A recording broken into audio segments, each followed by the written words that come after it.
Hey up, it's Steve from Old Yorkshire Geek and welcome to episode 110 of Magnificent Mondays, where this week we're looking at Tron, the original classic as it says on there, from 1982, and Gavin Blackburn's here already. He popped in early and said, sad that they'd never made any sequels to this movie. I'm guessing he's not a Tron Legacy fan.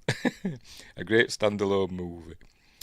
And Wingrace says Tron is our last best hope for peace. Or something. But anyway, before we start, don't forget to like and subscribe, share the videos, drop a comment, hit the notification bell if you're subscribed already. We're live on YouTube and Rumble and Twitch. Don't know why I keep doing Twitch. Explore the description for links for stuff like merch. Hang on, where is it? Merch. And my books, they're underneath stuff on Amazon Kindle and paperback. Give them a look. And links for my other websites and my other channels, etc. What else?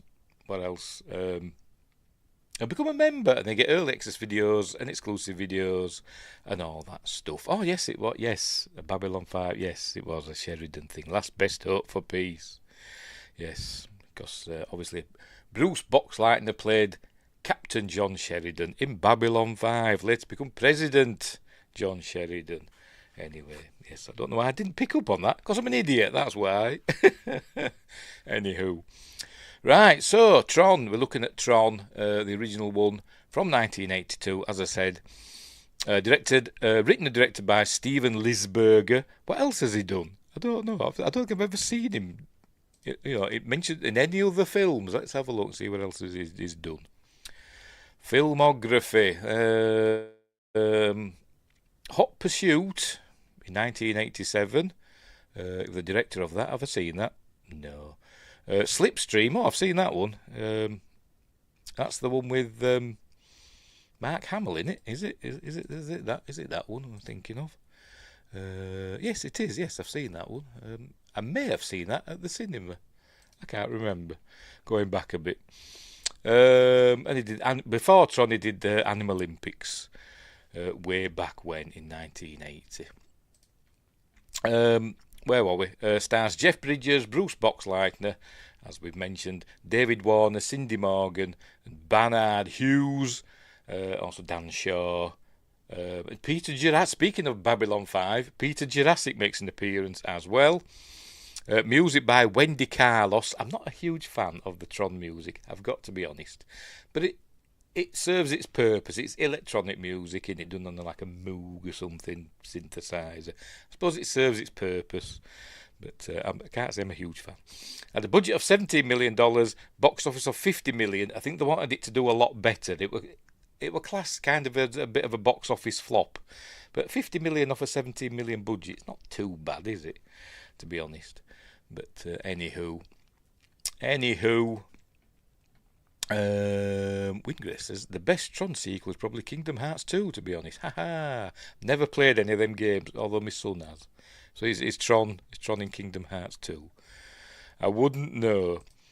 And Gavin Blackburn says Disney didn't seem to jump for big name directors. The Black Hole was directed by a low level director. Yes, Gary Nelson. I'm thinking. Again, I don't know what else he's done. But I'm sure he's gone on to do wonderful things, as Steven Lisberger did. Slipstream. Kingdom Hearts 2 as Tron and Pirates of the Caribbean. Cool. That's it. I've never really played them. I know they've got... I forgot to call them now. Swords that look like keys. And I know they've got those because my son pointed one out to me at a convention once. That's a keyblade, he said. That's a keyblade from Kingdom Hearts. I went, oh, okay. Anywho, right, so is that it? Right, we'll get on with it. We're not going to watch the film, obviously, because this is a breakdown and review. We're going to go through it in a series of stills, may play the odd snippet. We'll see how we go. And I'll try and remember what I've gleaned from the Blu-ray, which has the really good making of documentary directed by Robert Marbonnet on there. But you can watch that on YouTube if you want to watch it. And all that stuff. And I watched it with the commentaries and all that stuff. He invented the half Nelson wrestling move. Who did? Oh, Gary Nelson. Did it? Is that why it's called the Nelson? See, this is it, because I don't know if that's true or not. I'm laughing. I don't think it's true. Anyway, right, so I thought it was Admiral Nelson. What in Admiral? Yeah, it wasn't it? Whatever, I don't know. Right, I'll put myself down in the corner and we'll get on with it, shall we? Can remember what I'm doing? Obviously not. I may start yawning. I woke up quite early this morning and had a busy day, but not Nelson Mandela. Could have been. Because they had it locked in and they said, free the Nelson move. Anyway, where were we? Right, so we'll begin. Right, here we go. We shall begin when it comes on. There we go. Distributed by Buena Vista. Kind of gives me Lucasfilm vibes, you know, a Lucasfilm production. This bit. Anyway, off we go. Walt Disney Productions presents. Apparently, because this didn't do well, Walt Disney Productions didn't do another live-action movie for 10 years. But they kind of mitigated that. I think they'd set up Touchstone, hadn't they? And a little bit later, Hollywood Pictures, who kind of took on the live-action filmmaking thing part from Disney, didn't they? But anyway, right, off we go. Oh, there we go. There we go. There's Tron. Not the lead character. It's called Tron, but Tron isn't the lead character, is it? But never mind. And there we go, Tron. And we're going to go into the computer world. There we go, and then it blends into the real world.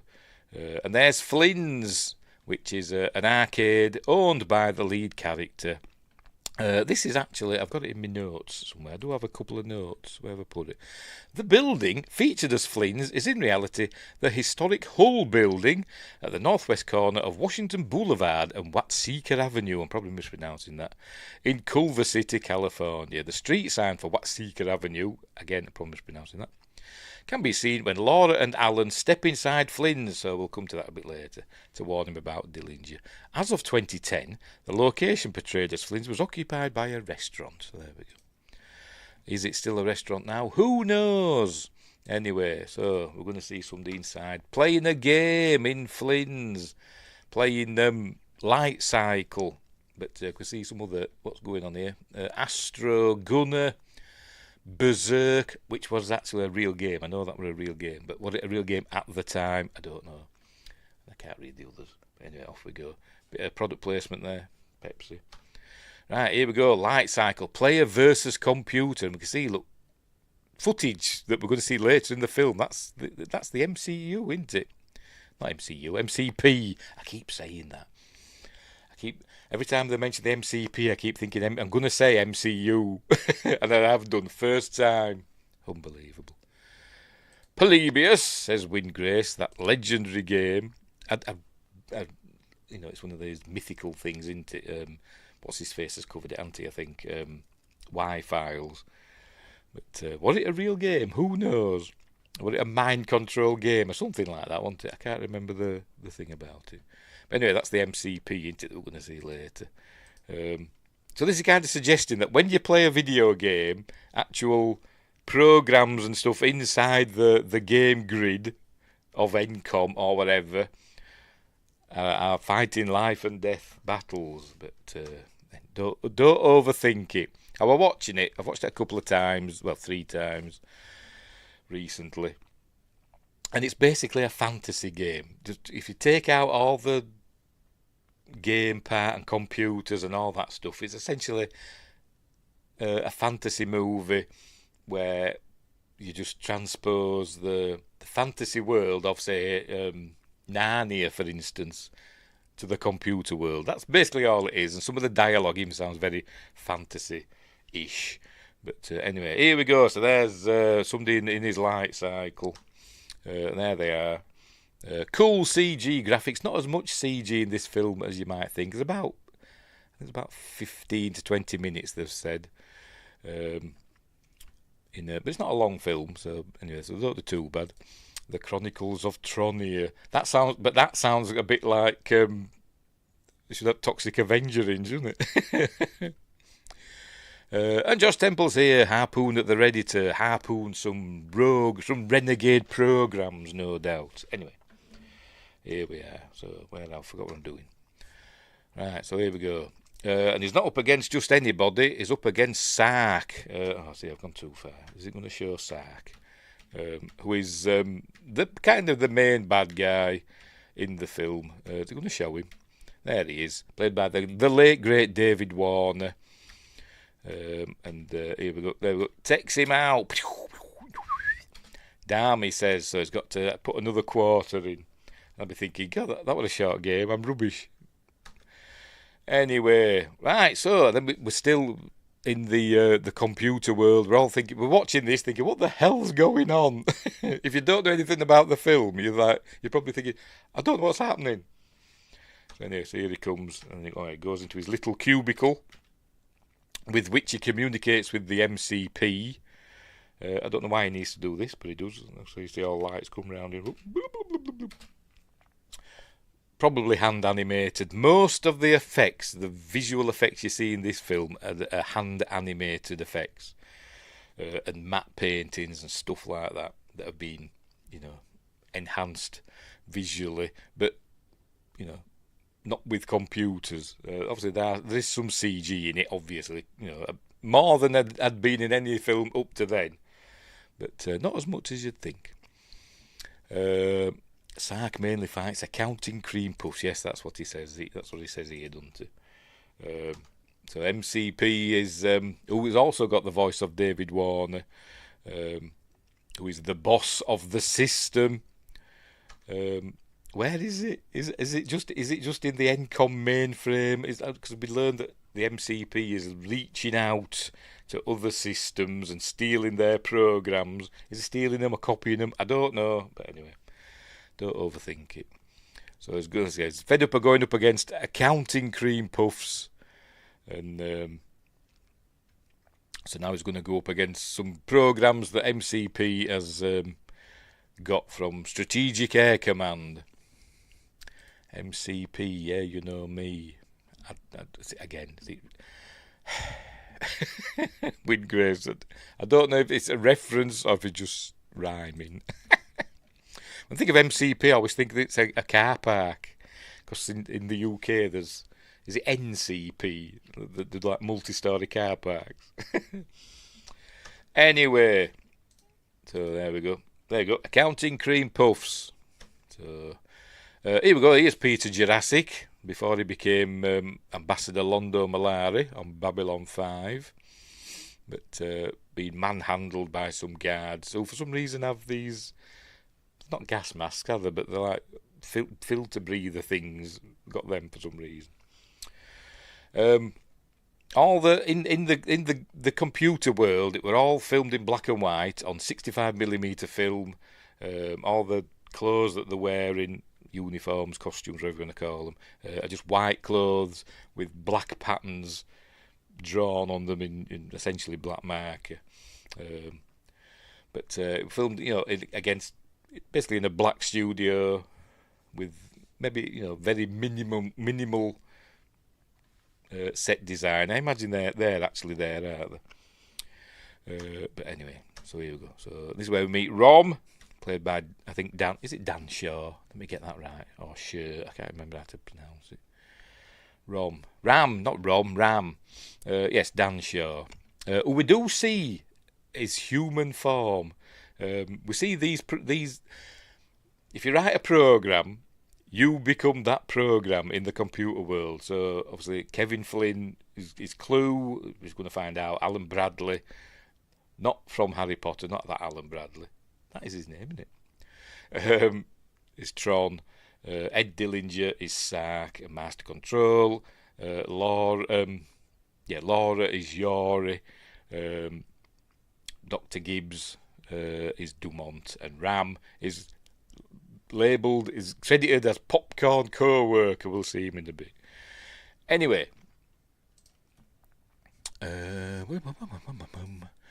Winger says, I like Peter as the completely normal name Dr. Oberon Geiger in Sliders. Probably the most I need to make a sci-fi name ever. I probably didn't see that. Sliders were a series I didn't see a lot of, but I saw the odd episode. Dino Slide springs to mind. Alan Bradley got... Yes, he did, didn't he? Alan Bradley got knocked over by a tram. Rita! Well, who's the Bradley? I'm thinking now. Isn't there an actor called Alan Bradley? I'm thinking of another one. Alan Bradley, Canadian writer, no, movie character. Who plays Filch in Harry Potter? I thought that were Alan Bradley. No, can't be, can it? There he is. Who plays him? Oh, it's David Bradley. David Bradley plays him in Harry Potter, doesn't he? There we go. Oh dear. I knew Alan Bradley rang a bell though. But who is down with the MCP? I'm sure MCP obviously means something to Josh and Wingrace, other than the Master Control Program or a car park company. Anywho, here's Ram playing with his data disc, or whatever they call it, which is just a frisbee. They all got quite good with frisbees playing this, working on this film. So this is where we learn that the MCP has been hoovering up programs and putting them in fights to the death. Programs like accounting programs and actuarial programs and all that stuff. But anyway, we learned that belief in the users is frowned upon in this system. It's kind of a religious thing. It's a great old rap song. Probably I don't know it because I know sod all about rap music, because it's rubbish in my opinion. Anyway, here we go. Master Control Program's be snapping up programs from all over and then putting them on the game grid to get the bits blasted out of them. Anywho, right, so I think this is Crom, by the way, Peter Jurassic. I think he's Flynn's first opponent, isn't he? I think. When we get to that, here we see Flynn. We're going to show him because it says, "Meanwhile, in the real world, I've never liked that." It's a bit hokey, isn't it? Caption: "Meanwhile, in the real world." There's Flynn. Looks like he's just stepped out of the shower or something. I don't know. Looking very hunky is Jeff Bridges. I'm just looking in the background to see if there's any like Easter eggs. Probably is, but nothing that's jumping out. Yes. Meanwhile, in the Batcave, spin. He's off on he's on his computer. Like, request access. This is in movie world when you want to do computering things, you just write it in English. I use words like code, etc., and stick a couple of numbers in. But anyway, rather than actual coding language. Don't ask me. I don't know. I've never been good at programming, even though I kind of was a programmer for a while, but I was no good at it. And I didn't last long, I tell you. Anyway, so we see that his program Clue is represented in the system as a tank.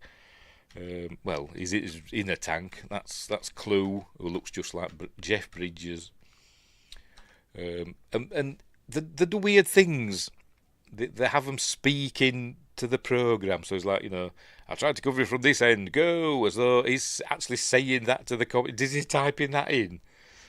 I don't know, but it's a bit confusing at times. And MCP speaks. We hear him speak to like Dillinger and Flynn, and I'm thinking, is he actually speaking to him? Can they hear him? I don't know, but anyway, so here we go. So here's Clue, who will return, won't he?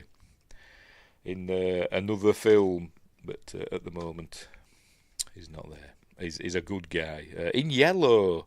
Apparently originally they wanted the good guys to be yellow and the bad guys to be blue. And then as production went on, they decided, no, we'll have the good guys be blue and the bad guys be red. But occasionally some have slipped through, so like Clue's in yellow here. in his tank. And Justin's here, hello everyone, and Gavin Blackburn's getting ready for Bit, because Bit's here. I'm not exactly sure. Come on, Bit, where are you? Is it going to show us? For Pete's sake, where are we? Where's Bit? Are you there? Can we? There we go. There's Bit. Yes. I don't know what Bit's supposed to do. Is it just a floating spare bit of data? Because a bit is one thing of data, isn't it? I don't know, but it's there to give him yes or no answers. Basically, he could say he's the magic 8-ball of Clue. And there seems to be the only one. No other programmes seem to have bits helping them out, but Clue does. So they're going to merge with some memory. So here we go. They're merging with some memory. So meanwhile, he's just waiting at his terminal or his computer or whatever for stuff to happen. And I think now, I'm watching this now, I think, is it because of Flynn now that the recognisers appear? Because he does like a request status report. And then suddenly when he says that, he says, oh, we've been rumbled, recognisers are coming. So, was that Flynn's fault? If he'd not said anything, would Clue have been in there, incognito? I don't know. Anyway, so here we go. Cool CG for the time, must admit. See some recognisers appearing. Don't know why they call them recognisers, to be honest. Do they do recognising? They should call them stompers or something. I don't know, but anyway. So here we go. So let's say shooting them down. Cool CG and all that stuff. But there's too many of them. By the way, when we first saw Clue, we were speaking as kind of a robotic voice. So can we merge with this memory bit? But then from now, he kind of gets all emotional. There's too many of them, and all that stuff, and a bit. And in the documentary, it does bring this up. They do bring this up, and they don't know why Jeff Bridges played it that way. And then Jeff Bridges doesn't even know. I don't even know if he can remember doing this. But anyway. So he's being chased by recognisers, and he gets away into a maze. It's very Doom, even though Doom hadn't been thought of yet. See, ahead of its time with this film. But here we go. He's going to crash his tank and all that stuff. But I think he has to just scream, don't he, like a big girl. There we go. And he crashes his tank. And a recogniser appears, and he tells Bit to get out of here in a very, emotional, not emotional, but emotional way, non-logical, whatever. Get out of here! Like that. Yes. Where does he go? Don't know, but he comes back. What I'm doing, Anyway, recogniser comes, and then we think it's going to squish him because it just comes down. We think it's squished him, but it hasn't. It's captured him. And look, he's on his Apple III or whatever. There we go. Plugged in with it through his modem. So they've all been there, all going all that noises. But anyway, legal code, Clue program detached from the system, so he's got to try and get back in again. Got hacking, he's hacking. There we go. Anyway, right, meanwhile, but it doesn't say, meanwhile, back in the computer world, it doesn't tell us that, no, we're just thrown in. We see that Clue has been captured, has been brought before the MCP, I might say MCU during the course of this breakdown, because I'll get them mixed up. But anyway, and he's questioning him and then torturing him, and says he's been very Flynn-like and not Clue-like. I wonder if he'd forgot who we were playing. I don't know. But now it looks like it. He de-reses Clue here, and I don't know if he can just delete data. Pardon me, an MCP, because we see it looks as though Clue gets destroyed. There we go. Kind of reminds me of $6 Million Man, at the beginning of that. We think he's destroyed, but he turns up again, doesn't he, in the next film? So, and MCP also says that there's a file that's incriminating to Ed Dillinger, and why don't you just delete it? But I don't know. Because you can actually delete, can you delete things, or is it best to overwrite them? Because there's programs, isn't there? They said when you delete things off your computer, it's not really deleted, it's just marked as deleted, but it's actually still there. And there are ways to recover it, aren't there? The only way to delete something is to essentially overwrite it, with gobbledygook, innit?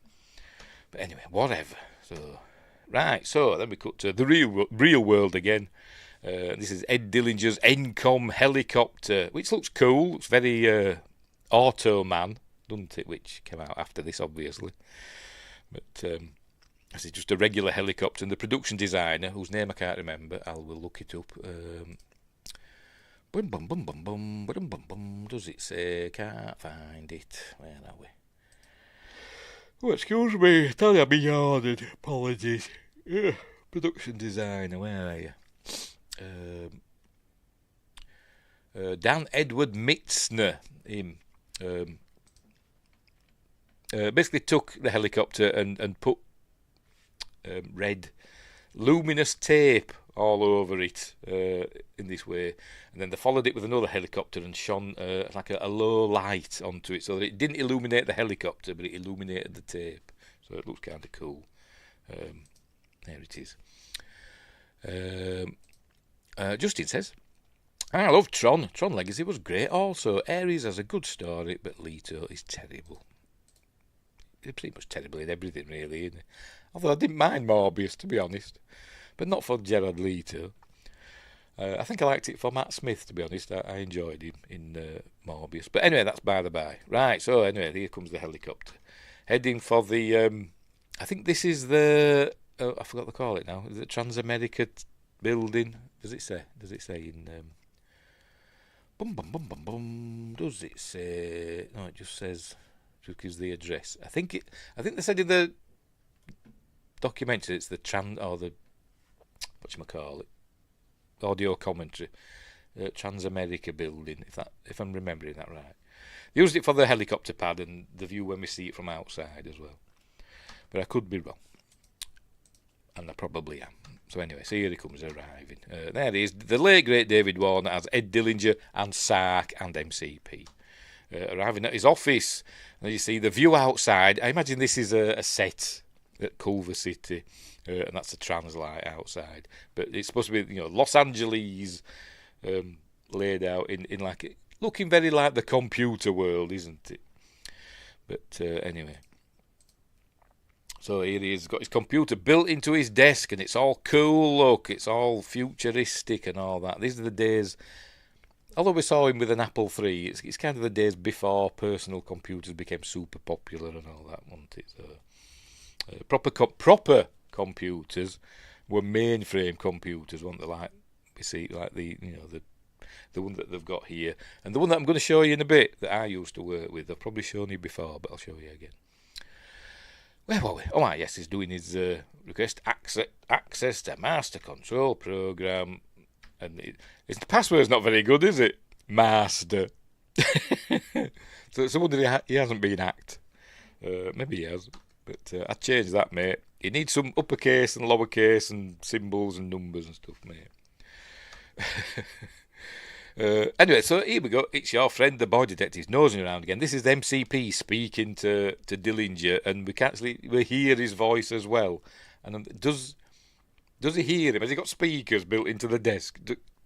Can he hear him, or is it just for our benefit? I don't know. But anyway.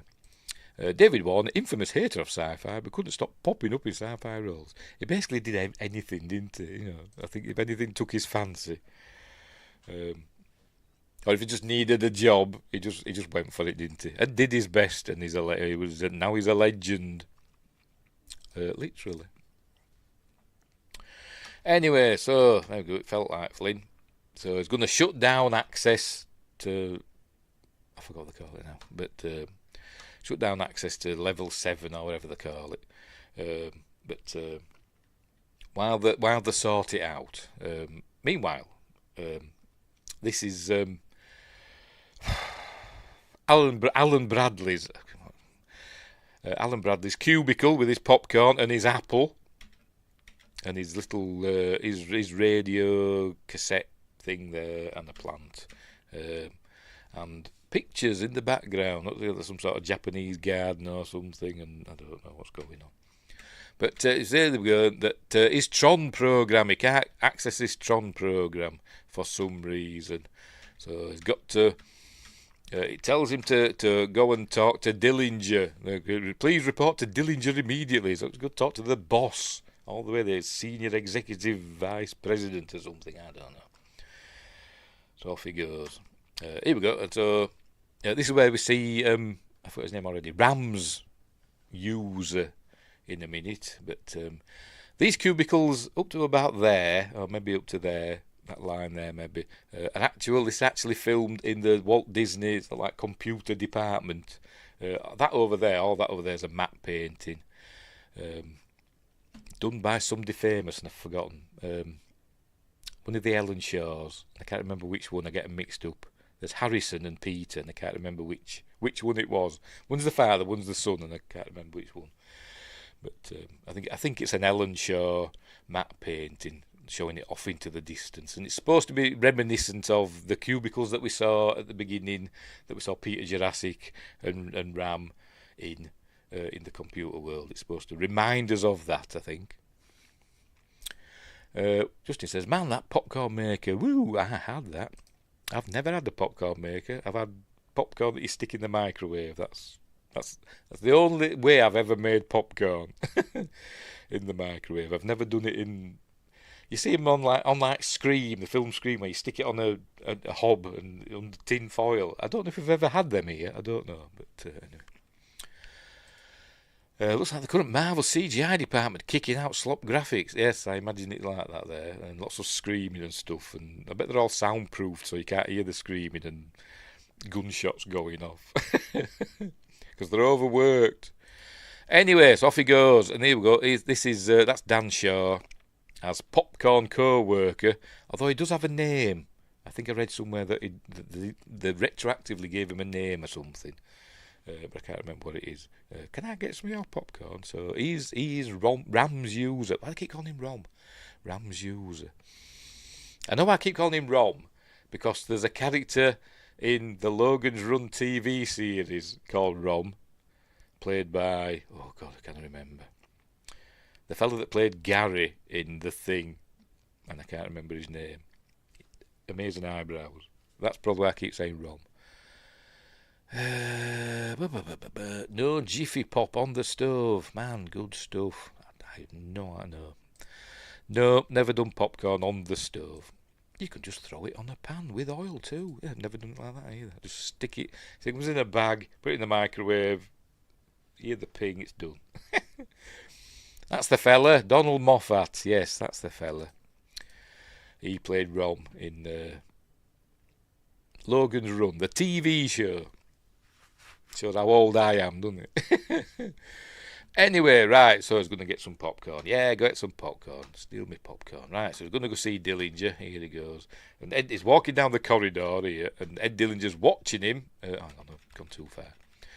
Go back a bit. He's watching him on his cameras and stuff. He's watching him come, and then he turns it all off, and he thinks, I'm going to play it cool. I'm going to turn to the window and make out, I am the coolest guy ever. There he is. He turns around and says, "Sit down."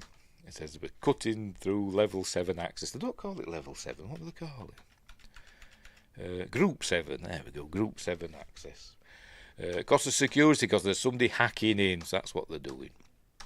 So it says, only be for a few days. I wonder what he'll be doing for a few days then if he can't get on his computer in a computer firm. With having cleaning the toilets or something, I don't know, but I'm sure they'll think of something for him to do. So anyway, so he says, "Okie dokie," off he goes, and then he tells him about his Tron program as well. By the way, here he says, "What you been working on?" "I've been working on this program that can destroy the Master Control program." "Oh, cool." Off you go, and then Master Control program says, "I'm very disappointed in you." And then he apologises to the computer. By the way, I watched this today, and for the first time I was thinking, at the end, when we see what the Master Control program really looks like, I was thinking, because I'm getting spoilers, obviously, was the Master Control program an old program that Ed Dillinger appropriated, like he did with Flynn's stuff, space paranoids and all that? I think that's what happened. Much in the same way that what's his face, Bill Gates kind of stole MS-DOS, didn't he? But anyway. Right, so he's going, he heads into the turbo lift, and he's heading to Laser Bay 2. And is that the only place this lift goes to? Laser Bay 1 and Laser Bay 2, door open, door closed. That's it, that's the only two places you can go. So here he goes to Laser Bay 2, which is in the Lawrence Livermore National Laboratory. They use this twice. This for when they shot this, pardon me, and when they shoot the big door later on. But anyway, this is a laser, something to do with nuclear fusion or something. They're trying to use lasers to do nuclear fusion or something. I don't know. In real life, and apparently they've got taped off areas. They went in and they said, don't go beyond that taped off area. Why? Because there's radiation. And they were saying, does the radiation know to stop at the tape? But anyway, Cindy Morgan, who plays Laura, Yori, whatever, sort of like drifted into it somehow. I don't know if she just stepped over the tape or what, but anyway, they stopped right there. They're to clean her down. So I don't know if they got her with the scrubbing brushes and soap, like in Dr. No or whatever, I don't know. But anyway, that's what they were doing there. But in this one, he's basically inventing a transporter. His old Barnard Hughes. I forgot the name of his character already because I'm an idiot. Let's go back up again.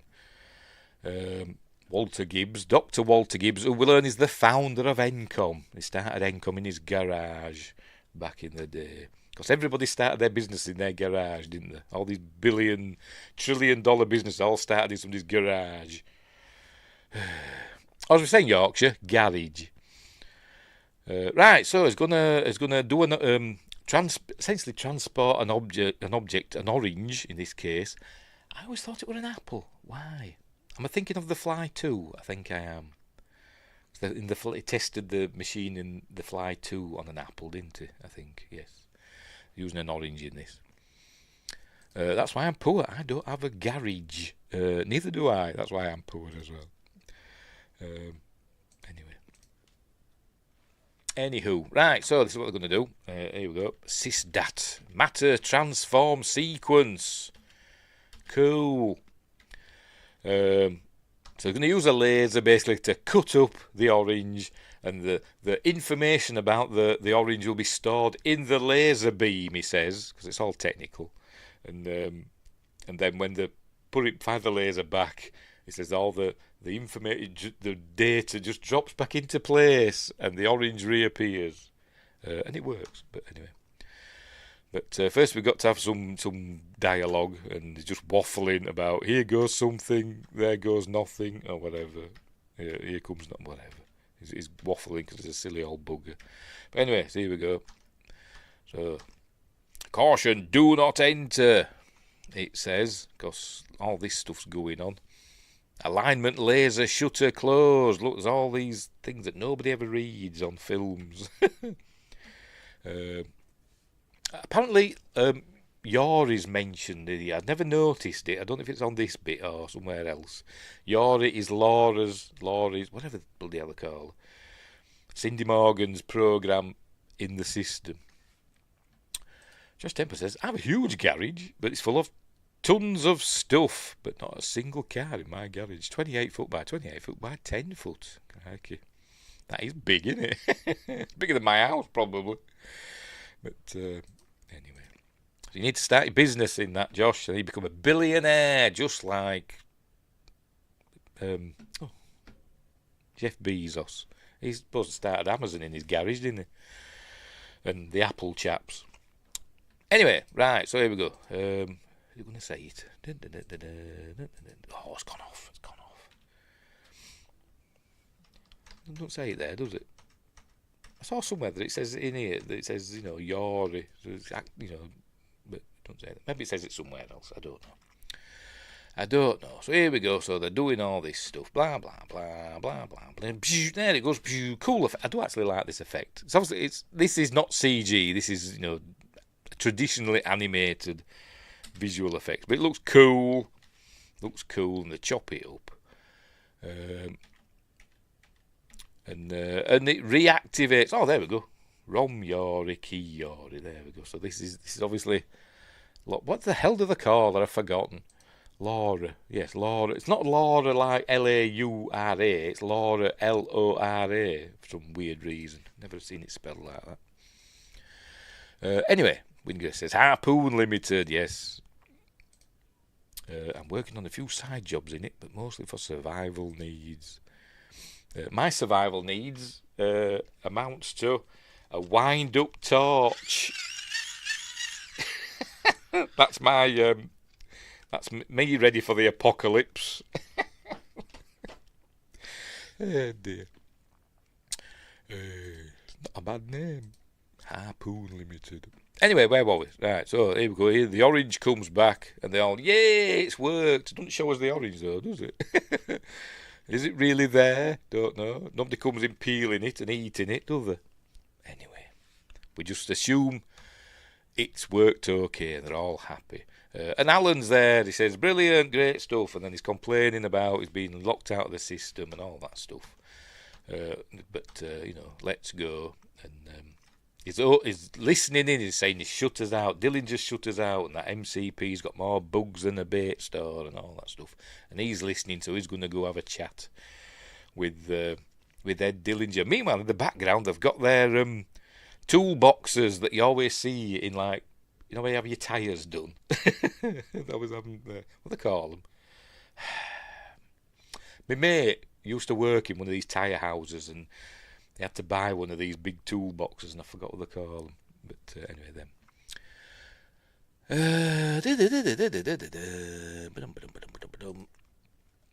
I hope a fly doesn't get caught in the Matrix and end up with a flying orange. Yes, you would. Oh dear. I have good night vision. I'll be at Stubbs' toe. Okie dokie. What's going on? Oh, out with me torch. I have a few of those, me torches. I've got one. I was looking at getting I don't know why. I don't know. I've been all thinking the world's going to end. I was looking at getting a little power thing, little power machine. Not like what do you call them? I forgot what you bloody call them now. Like you put petrol in them and turn it on and put it at the bottom of the garden or to keep the neighbours up. Not one of them, but a little power bank sort of thing. In case the power goes out. I don't know, I'm expecting... Yes, a generator, that's it, thank you. Why couldn't I not think of that word?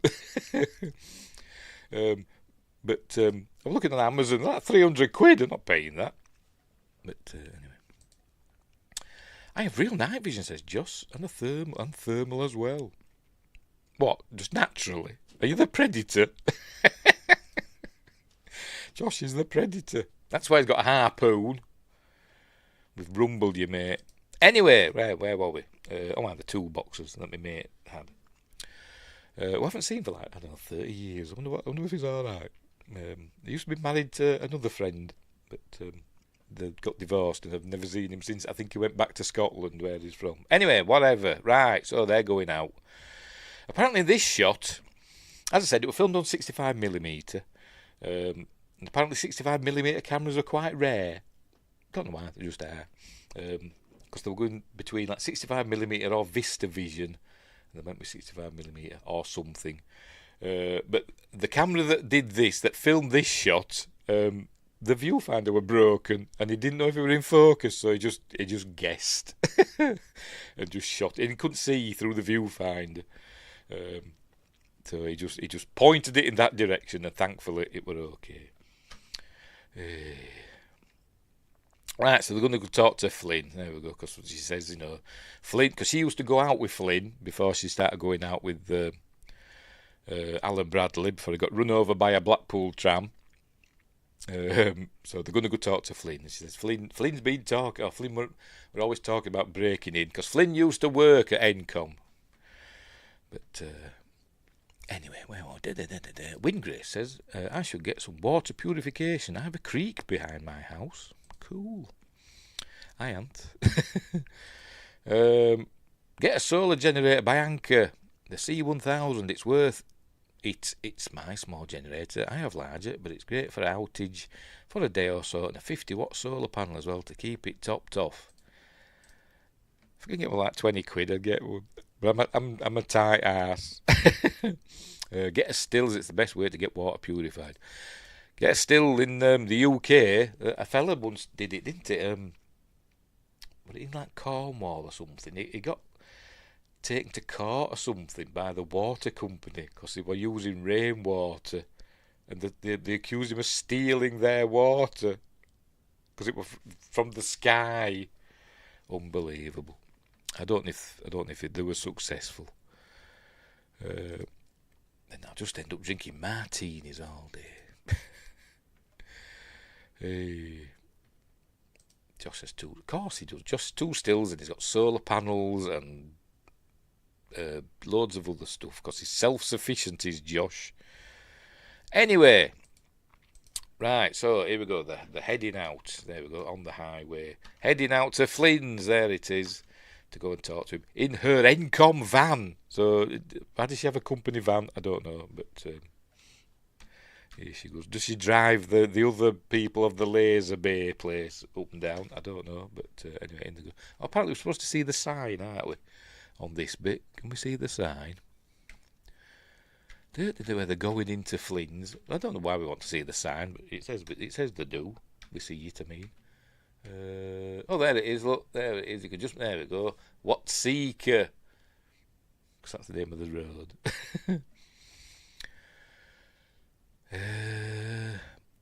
He also has a giant mech suit. I'm sure he does. Handmade, like something out of Pacific Rim.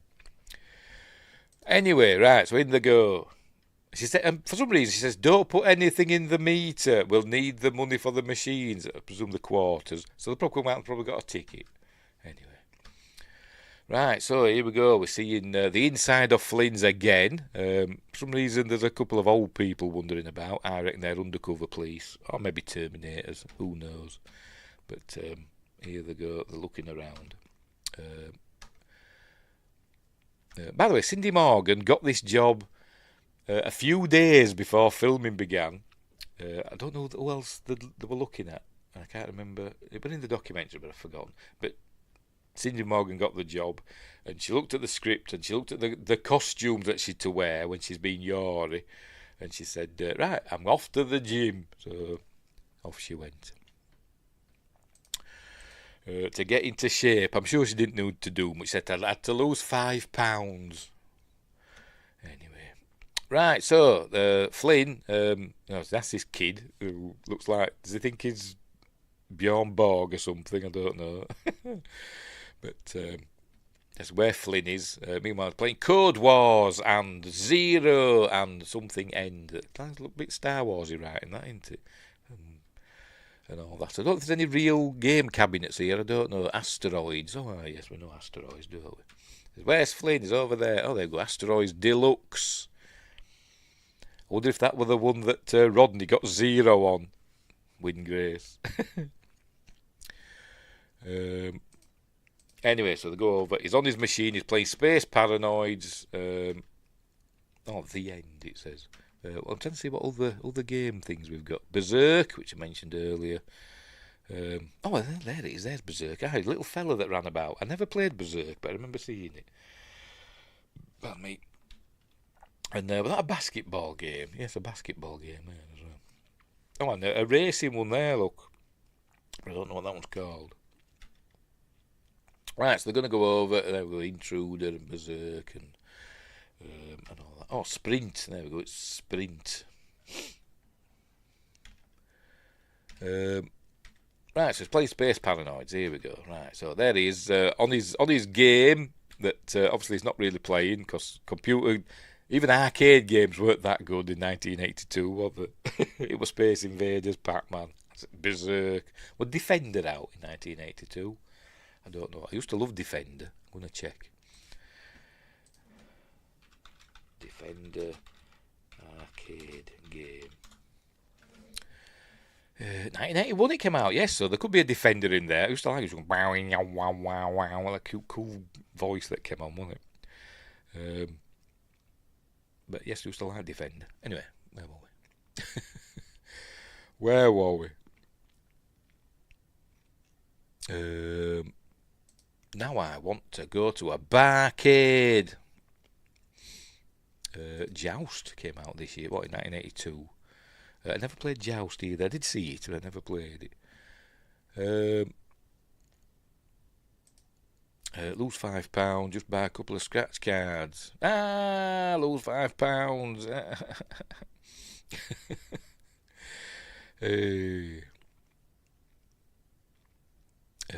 Josh is still on about his mech suit. Anyway, right, so here he is with his space paranoids that he wrote, and they're all watching him, they're all gathered round him, just like in The Last Starfighter, which came out 2 years after this, but never mind. So here he goes, fighting the they've got the recognizer, pew, pew, pew. They're all like, it doesn't exactly look hard, does it? It's not like the game I was playing today. I've been playing Stardust today on my PS5, where it's a bit like Asteroids, but fun. But anyway, he wins anyway, and look, they're all happy. Yeah, he apparently scored a record or something, nearly 900,000 points or something. I don't know. Somebody says something. I see it in I don't know, but it says it's all in the wrists or something. Anyway, there we go. A cool thing in the background. There you can see there's a Space Paranoids neon sign. Look, beep, beep, beep, beep, beep. Cool. Wonder how much that cost him. You barely see it. Sinistar. Is that another game? I don't know. I think all the games really I played in arcades back in the day were like Space Invaders. I never even bothered with Pac-Man. Asteroids, which I was no good at. I was never good at any of them. Defender. There was another one there. Scramble. That was another one, wasn't it? Obviously the Star Wars one, with the vector graphics, that one. Anyway, I never bothered with, I forgot what they call it now. I like Gallagher and that one. The Galaxians, I like Galaxians. Yes, Gallagher, yes, so I never knew that. Anyway, right, so, there we go, 999,000 points, yay! So I'll be getting a visit from Centauri soon, won't he? Not Londo Malari, the other Centauri from The Last Starfighter. He broke the record. Anyway, so we got to talk. So up they go into his pad upstairs, which for some reason he's got like weird masks on his wall for some reason. That looks like, I don't know, something from Jabba's palace, doesn't it? That one. Anyway, can you see me? Yes, you can see me. So here they go. I thought he had a snake. Is that a snake skin? Oh no, it's a duck, isn't it? It's on the bird, isn't it? I thought it was a snake. Anyway, so there we go. So he comes on, his cracking jokes. Does she still leave her clothes about and all that stuff? But anyway, saying, yes, I did break in. They're on to you. And he says, I've got to get in there because there's the clues, and he tells them, what happened with him. He used to work at Encom, and he loved it. He was a young software engineer. It was only 3 years ago, by the way. And he used to go in after work and use the company's computer to create a video game. I'm not exactly sure how that works. On the computer that I used to work on, you couldn't really do them sort of. You couldn't do like graphical games and stuff, but whatever, it must be a different sort of computer than the one we had. Anyway, he did. What did he do? He did a few video games. He did Space Paranoids, Matrix Blaster, Vice Squad, I think he said.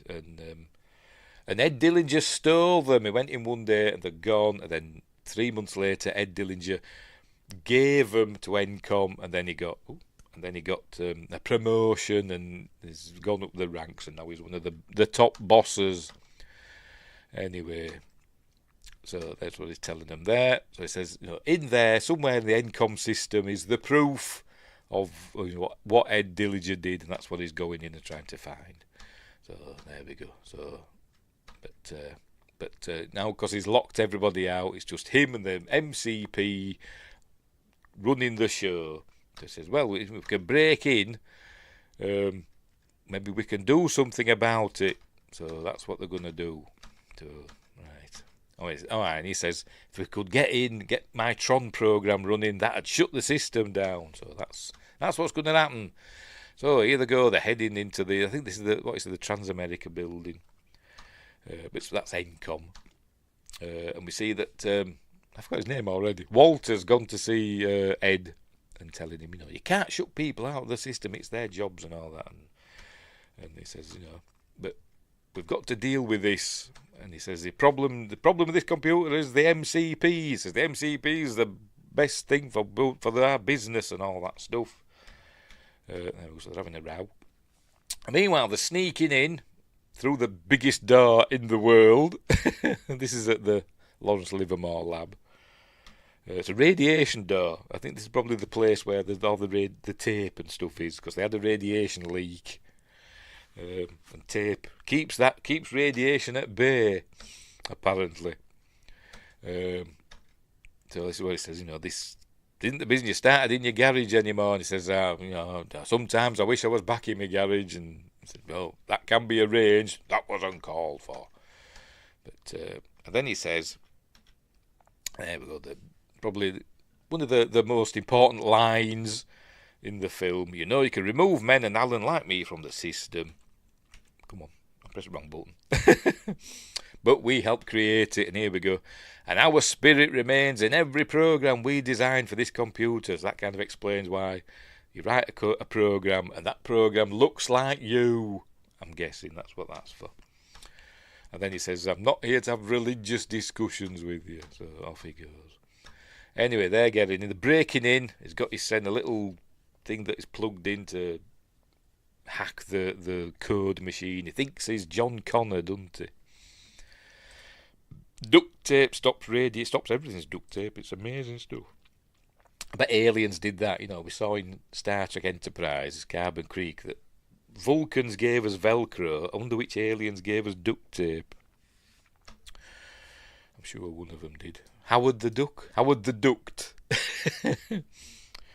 Anyway, right, so they get in. Here we go through this massive door. What's in there? Stargate? I don't know, but so that's a big door. There you go.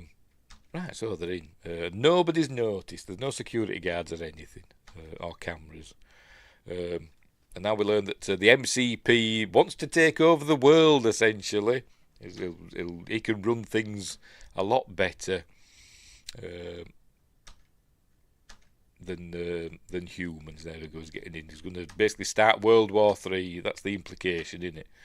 And he's threatening Dillinger to basically get Dillinger to do as he says, to do as MCP says, or he'll put the file. So that's probably why I deleted it. He's using it as blackmail, isn't it? Against Dillinger. So it's an AI, isn't it? His MCP, it seems. But he's threatening him to put it up, at the Times, and all that. Andorians invented it to bind up Tellarites. Okie. Bind their snouts. Anyway, right, so, look, there's a security guard. Doesn't notice him. Why does that look like an escalator that's not an escalator? But you think it should be. You think the plans were, let's put an escalator here, we can't afford it. Okay, we'll just have some regular stairs then. But anyway, so here they come. They're going to head into the computer room now. He's going to go up to his Alan. He's going to go up to his cubicle and wait. And they're going to go and he's going to access a terminal in the laser bay. Laser bay. So here we go. So they're going to cut through. Here we go. What's called a machine room, because I used to work in one of these. But I don't know where this is. Is this at the Lawrence Livermore lab? I think it is. I think they said this is at the Lawrence Livermore lab as well. This is one of their computer rooms. That there, this here, this is a Cray computer. That one there. I don't know where all these others are. Maybe the link to it. I don't know. But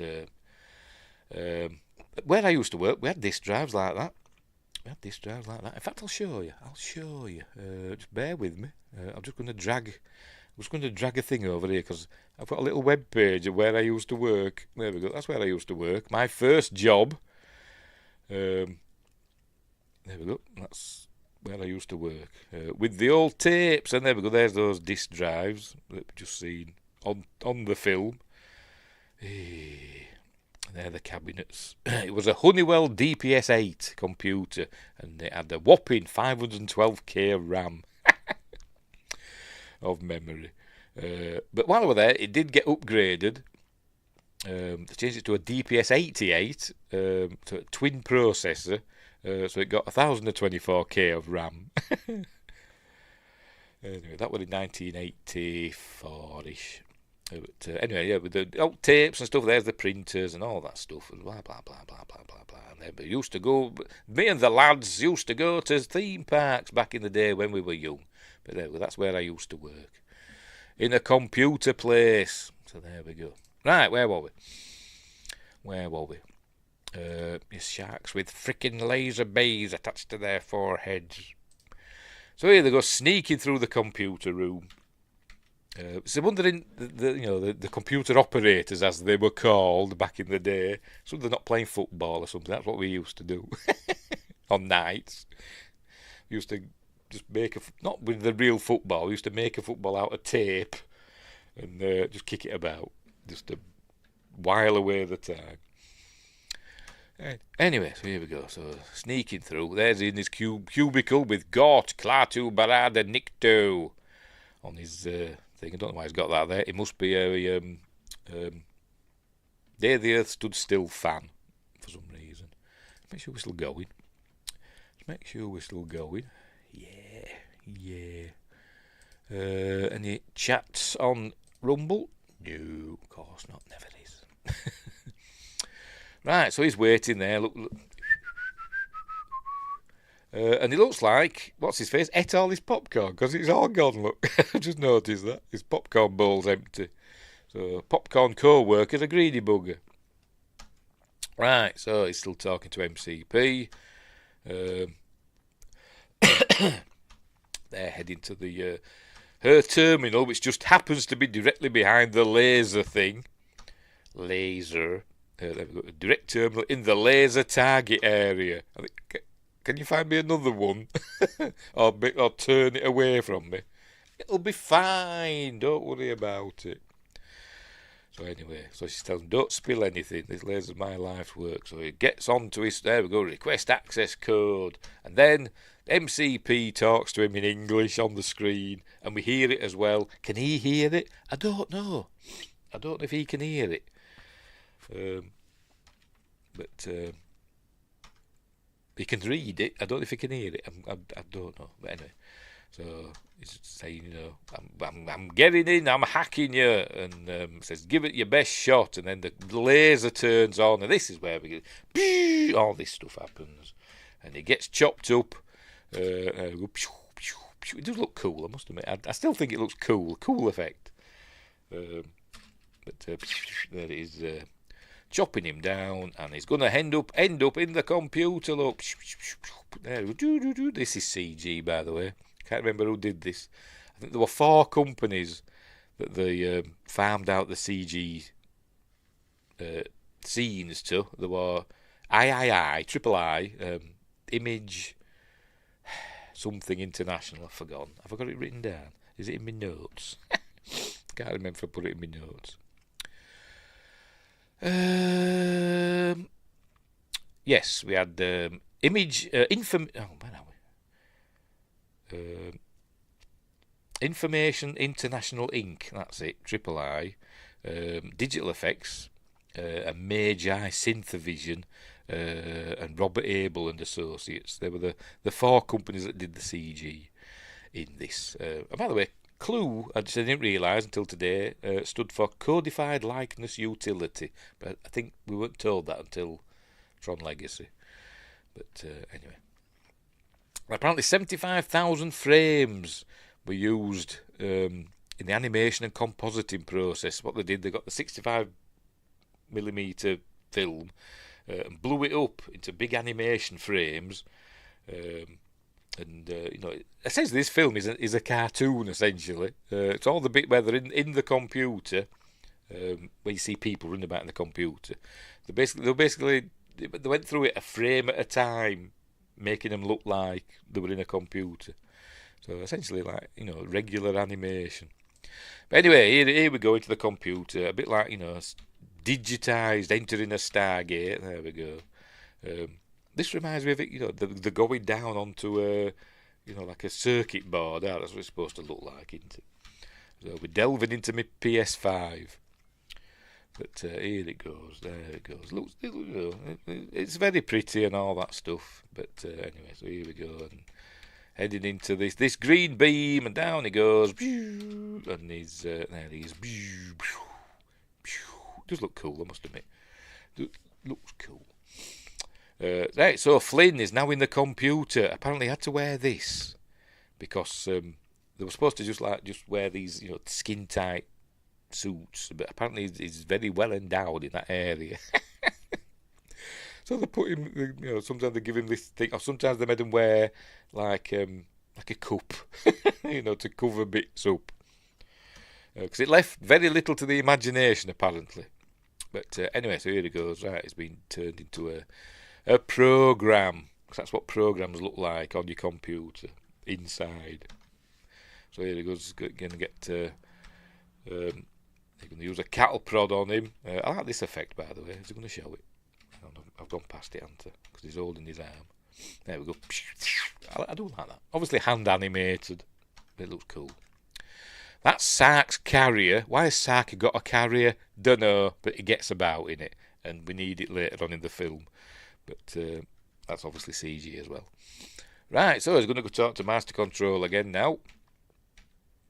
It is getting in his little cubicle, and there's Master Control program. Is this the first time we've seen it? We just heard him last time, didn't we? And now we're seeing his face, the Master Control program, which is the face of the juggler. Which I've hang on, just bear with me. Just get rid of this. Just bear with me. Wherever I put it, it's here somewhere. Oh, where have I put it? There we go. Adam Powers, the juggler. Right, here we go. I've got it here. I'll add this back to the screen. Now, it says Adam Powers, the juggler. You've probably seen it. One of the first CG renditions in 1981, done by Image International Inc. I think it was done by them. But there we go. There's the juggler. That juggler. That fella. And the MCP is his face. Let's say we see it in a wireframe here somewhere.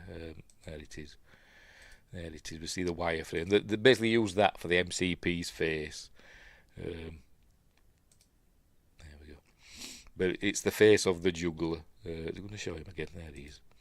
So that's the MCP. He's a juggler.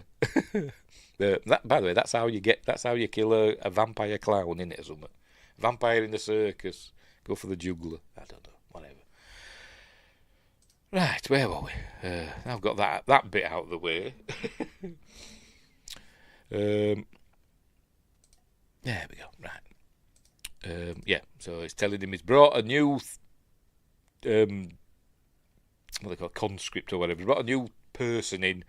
It doesn't tell him it's a program. He says, what sort of program is it? He says, not a program. He's a user. And he's pushed me in the real world, and somebody pushes me in the real world, I push back, etc. So he's saying that to him. So says, put him on the game grid, let him have hope, and then blow him away. So he says, okie dokie. Right, so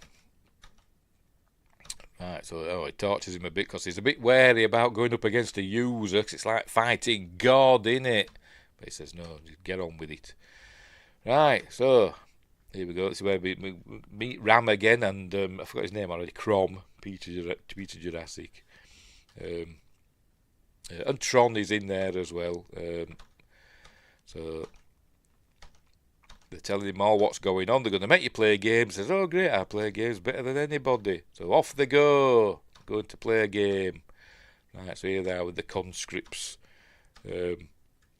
Basically, do well and you'll get good training, etc. Don't laugh at bad jokes, it only encourages more. What have I done then? What's that gone off for? Stupid bloody thing, anyway. Right, so it's telling him, is this a bit where oh, it's coming up later. We see Pac-Man in a bit. So it says, fight hard and you will be treated well and all that stuff. Do badly and you will get the substandard training, which will result in your de-resolution. It tells them all about his identity, their identity discs. If you lose it, you'll be subject to immediate de-resolution and all that stuff. His thing looks rubbish, doesn't it? I've always thought that. It looks like cardboard, isn't it? Thought they could have put some lights on it or something, or made it look a bit flashy. Not just like it looks like something I've made out of a Kellogg's cornflakes box or something, isn't it? But anyway, whatever. Right, so they're going to put him on the game grid. There we see that's Tron. Is that Tron fighting all them? It's just met Tron, though, hasn't he? I think. So, yeah. Says who's that guy? Says that's Tron. He fights for the user. But I thought he just met Tron. Whatever. So he's taking all these guys out. Look, is he killing them, or are there? What's happened there? Oh, there we go. A blank frame there. Look. When he gets them, he's going to show it. There we go. They go, pew, and they all disappear. Look, he's going to get this fella now. There we go, pew, and they go, pew, pew, pew, pew, pew. So is he dead now? Is de-resed? I don't know. Or is he just, does he go back to the cells? I don't know. But anyway, I'm guessing he's dead. Do well and you go to Lancashire. Do badly and it's Yorkshire for you. To the way round, mate. It's because you're called Blackburn. Bloody hell. Hey. Right, so he's done his bit. Look, he's won his. So now he's talking to Ram. Oh, they're back in the cells now for some reason. So we learned that he's an actuarial program or something. I don't know, but insurance or something. But mate. Right, so he's putting Flynn in against. I think it's Peter Jurassic he's going up against. I think. Pardon me. And he's fighting in, I don't know, in what they call it. What they call that game that has things like that. I don't know. I've seen it in a game where they catch a ball in a big thing, don't they, and throw it. Is it, not, it's like, again, it's a bit like hockey, but different. I can't remember, but anyway. Right, so here we go. Right, except they're using lights and they're fighting on a big ring, and then we go. When the ball hits, there we go. The ring, parts of it disappear.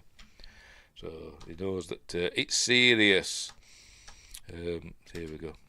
There we go. It fires one back. I think this is Peter Jurassic. I could be wrong, but anyway. So, but obviously Flynn wins. The other fella. He gets, there we go, he's hanging there, and he says, oh, no,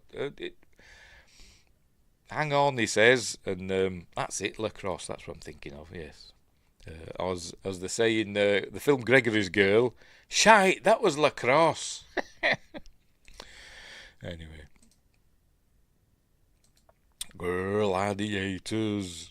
Anyway, right, so he's dangling there, and he says, I've won, spare him, but Sark's saying, finish him! And says, no, and he throws his ball away, so Sark just turns off the thing. There we go, saying, finish the game, no! So he says, okie dokie, I'll press the button, and now poor Peter, I think it's Peter Jurassic, falls to his doom. There we go. So he says, ooh, that was naughty. And he's about to do the same to Flynn, and then we hear MCP's voice in his head going, I want him to die fighting in the game grid and all that. So he says, oh, all right then. There we go. I want him in the game till he dies playing.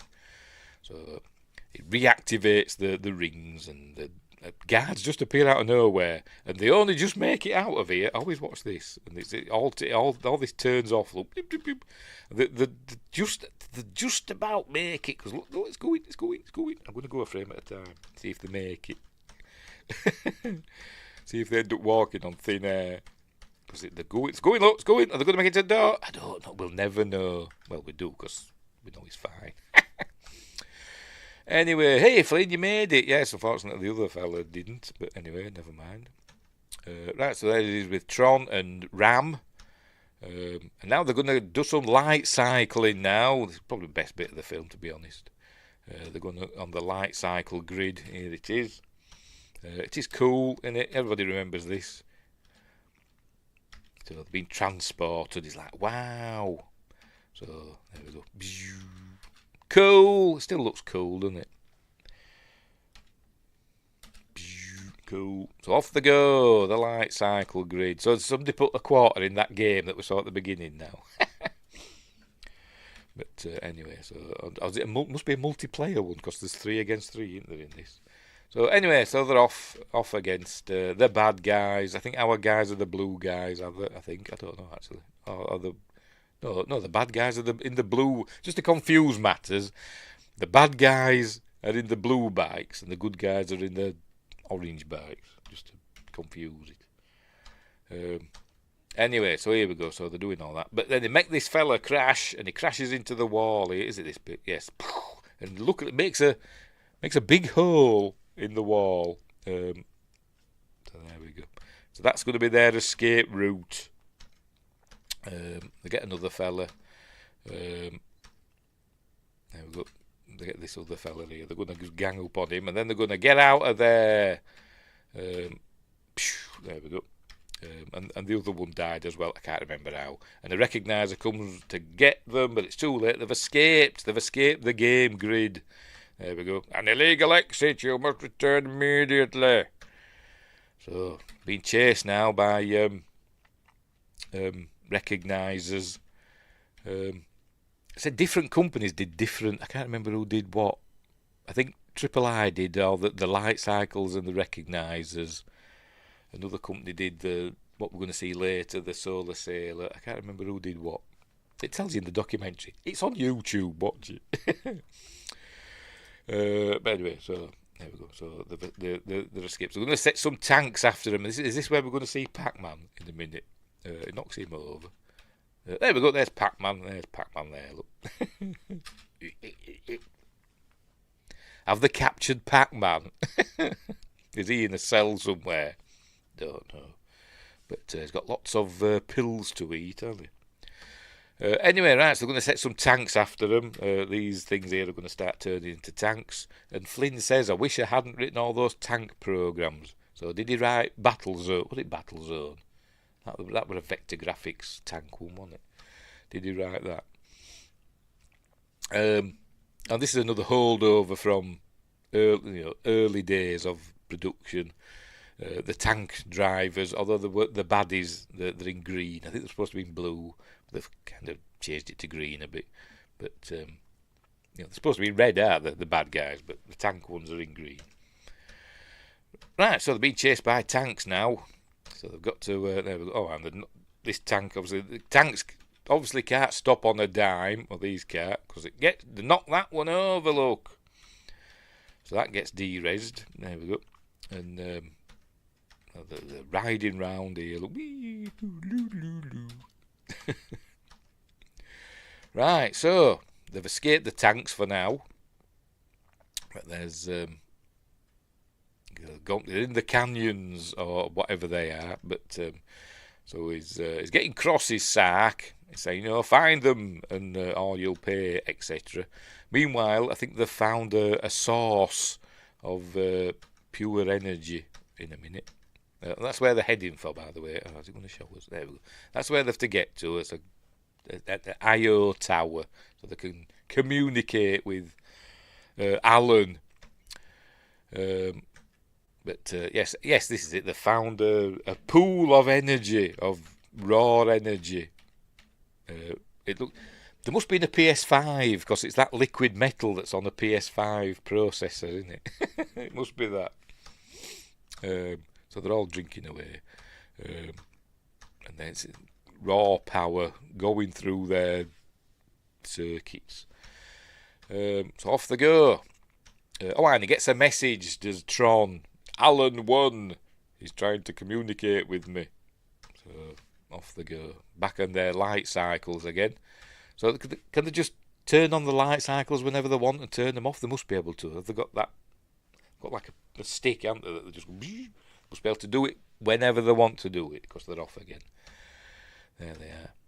But a tank's arrived and it's going to start shooting at them in a minute now. There we go. Pew pew. It's going to show it.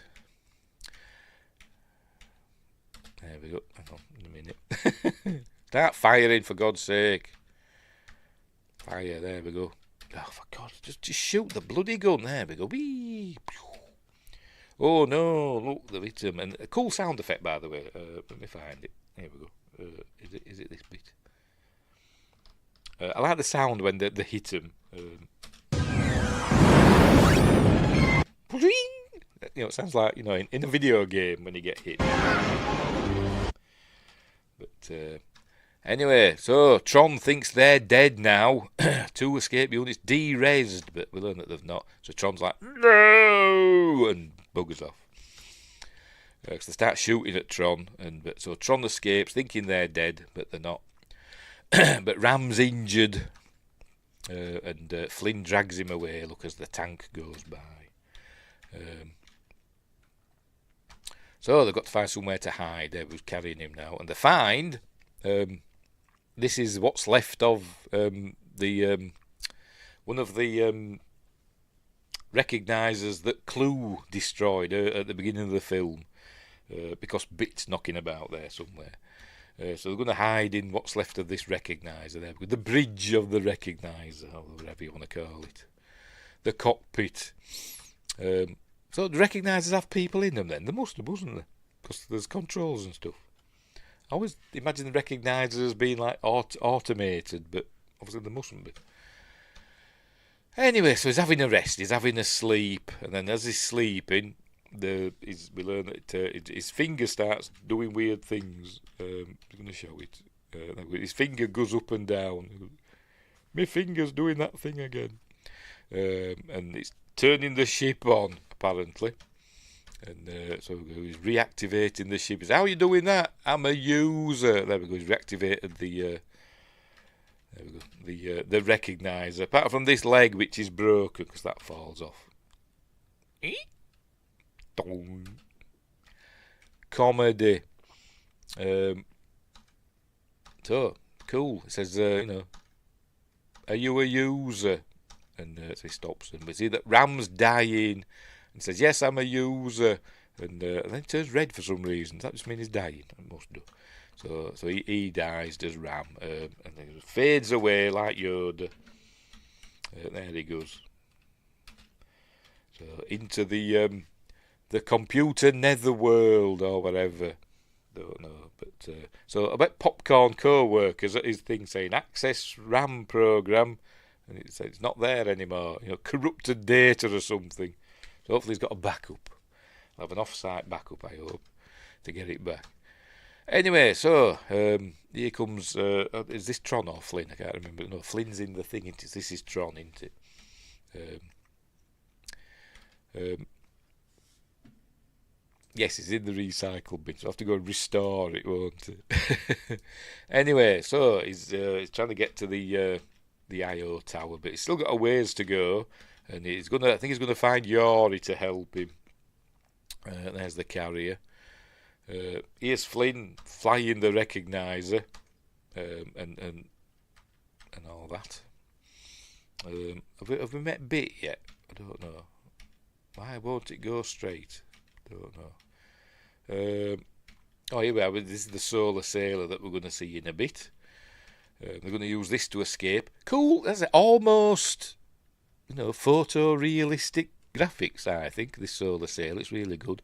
Apparently, when they did it, it had opaque wings or sails, not wings, opaque sails. But Steve Lisberger says, I want them to be, translucent so we can see through them because it'll look cool. So I can't do that. Find a way, and they found a way. Could be worse. Could be Amstrad 464 program. I never had one of them. I had a Specky, me. I was a Specky kid. Although I still am. Hey! I had a Sinclair Spectrum 48K. That's what I had. Dear. Anyway, we've seen this. I think this is what York's got something to do with. There she is, overlooking it. A guard comes up and she just says some bonker. 30, 56, 99 are correct. And she seems, very computery. But anyway, so there she goes. But then Tron grabs her and says, "You're it," and she just repeats what she just said to the guard and says, "You're, somebody don't slap her, psh, come to your senses, woman." And she goes, "Oh, Tron," and they embrace. There we go. So she's going to help him. So off they go. Oh, here comes Bit. There go. Bit's arrived. You're a bit. Yes and no answers. That's what bits are. Ones and zeros. Anyway, so nobody else has got a bit. Just Clue and Flynn. Like I say, it's Flynn's magic 8 ball, isn't it? Right, so anyway, they're heading there. Here we go. These are apparently old programs we learn. That's why they look weird. I don't know, but look at state. Inoperative data pushers, whatever they are. But what's that there? Is it doing anything? Oh, don't know. Anyway, so they're heading their way, and Flynn's heading that way as well. But he can't control the recogniser, probably because it's damaged and all that, so he's struggling with it. And he ends up crashing it. There we go, it's all over. Look, he's going to crash the bugger. Out the way, everybody, and he crashes it, and it de-reses or whatever. And anyway, I think that's the last we see of Bit. I think Bit just buggers off. I don't think we see Bit again. Come on, go back. There's Bit. And I think it just it just disappears, look. There's Bit there, look. Gone. I don't think we see Bit again. Must have gone off to find another programme. I don't know. But anyway. Right, so here he goes, heading through town with some sexy programmes. Is that Daft Punk in an early role? Could be. Some Jawas over there, or they're computer monks. Anyway, wonder if there's any techno majors in here. That's another Babylon 5 reference, in case you didn't know. Right, so here is Flynn. He sees some guards. There we go. And he jumps on a guard, knocks him out, and then takes his energy or whatever, and there we go. Turns red. Look, and then the guard just disappears. So has he killed that guard? Look, that guard's disappeared, or whatever it is.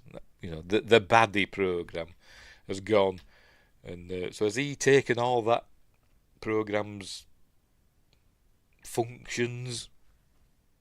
Don't know. So they can blend in now, pretend there's a baddie. Meanwhile, they're still trying to get over there. So off they go. Some more guards there. They've got to sneak past them. Look, they're all looking the other way at that moment. Anywho, meanwhile they've got to get up there somehow. That looks a bit poo, doesn't it? It looks very. That doesn't look computer CG, because it isn't, is it? It's just a painting, isn't it? One of the graphics people that did the traditional animation said they used a lot of airbrushing, and she didn't like using the airbrush because you can tell, can't you? Anyway, so up there they go. I think a recogniser's going to appear. There it is, looking for him, obviously. So they're hiding. There we go. But they've got to slide down. There's Dumont. He controls the I.O. tower. So this programme obviously written by Walter. the founder of Encom. But anyway, so they're going to slide down this thingamabob. There we go, they're go sliding down any minute now. There we go. Whee! He says, can we do it again? Yay! Bit of dirt there, isn't there, on the studio floor that they've not got rid of. Never mind. Right, so here's Dumont. I don't know why he's in one of them. Is it because it's an old programme? I don't know. But we see later on the MCP's in a similar sort of situation. He's in one of these, like Davros. But anyway, there he is. Says, I need to contact my user. Well, don't know about that. Says that's not an easy task. This is where it gets all that fantasy. You know, he's the wizard who's stopping their way, and they need to talk him round and stuff like that. Anyway, they arrived at the guards, so he shuts off. There we go. He closes the entrances so that the bad guys can't get in. So he says, okay then. And then he says, all that is visible must grow beyond itself and become invisible, or whatever. Pass, friend. But, very adventure. You know, you met a man in a who you need to pass. And he's got to say a certain line to let you pass. But you may pass, my friend. Not very computery, is it? Nice hats, Dumont. Yes, it is. They all wear nice hats. In the commentary, I think it was Stephen Lisberger, or one of them, was saying they invented cycle helmets. They were ahead of their time. Cycle helmets and spandex, which is what all cyclists wear, isn't it, nowadays? Anyway, right, so he's going to go and talk to Alan Bradley. Rita! Only Gavin Blackburn gets that. Meanwhile, Sark's arrived with some guards, and they're going to bring in the logic probe to get him. It's like a battering ram. But anyway, in he goes to the... here comes the logic probe. All hand animated, by the way. This is not CG. This is all hand animated. Traditional animation. Cool. So here he is. Going to talk to Alan. There we go. That's what happens every time you're running a program on your computer. You've got a little fella inside that's going with his disc going. So off his disc goes, and he's going to put the information on the disc that he's got to throw into the MCP to shut it down. So there we go. She's waiting, being all glamorous. Very Princess Leia. This came out before that, though, didn't it? Before Return of the Jedi. So there we go. Got to throw it into the thing. It will raise the MCP. Yeah. And change the system. Change the system. It'll free the system, won't it? Now, with the interface located at its base. Information for the game. And you wonder how many lives he's got. Right, so it comes back out. It's like, cool. They're getting in. Here they are. They've got in. So you bugger off. I'll deal with these. Where's the program? I don't know what you're talking about. So take him. So they've arrested Dumont. They're going to escape in the Solar Sailor. There's some music. There's a music track in there called Solar Sailor. I've got it on a Jeff Love album. I can't remember how it goes. Anyway. So off they go on their Solar Sailor. Here it goes. There you go. On the laser beam. They don't call it that though. They call it something else. A data stream or something. I don't know. So it fights off this fella. And then for some reason, this is Flynn. Flynn comes running up to him. Look, and then he just knocks him off. So what did Flynn run up to him as though he's a bad guy for? Because we see he's dangling there. He knocked the other fella off. And now Flynn's hanging there. What did he run up to him like he were going to bray him for? I don't know, but anyway. Anyway, so off they go. Music on this bit's a bit poo.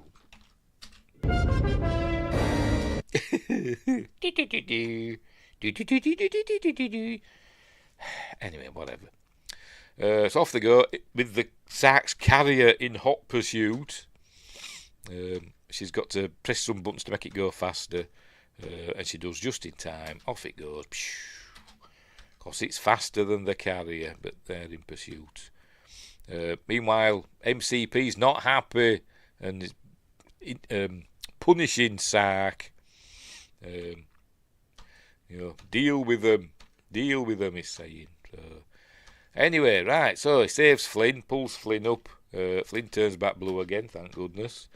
He says, "Where's Ram?" I said, "I didn't make it." Anyway, back to the matter in hand.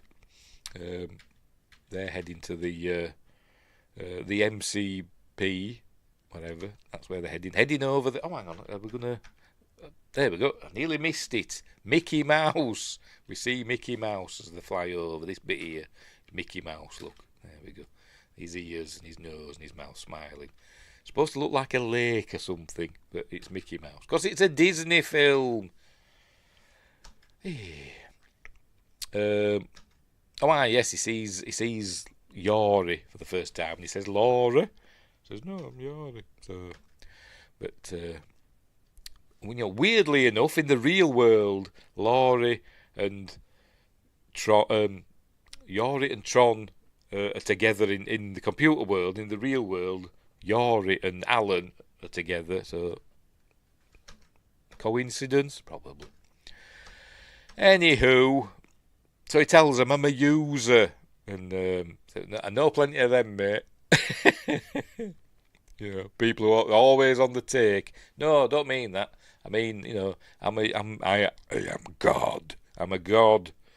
I am one of your deities. I am a creator being. Not quite put it like that, but that's how I'd say it. But I got some CG bubbles. Look.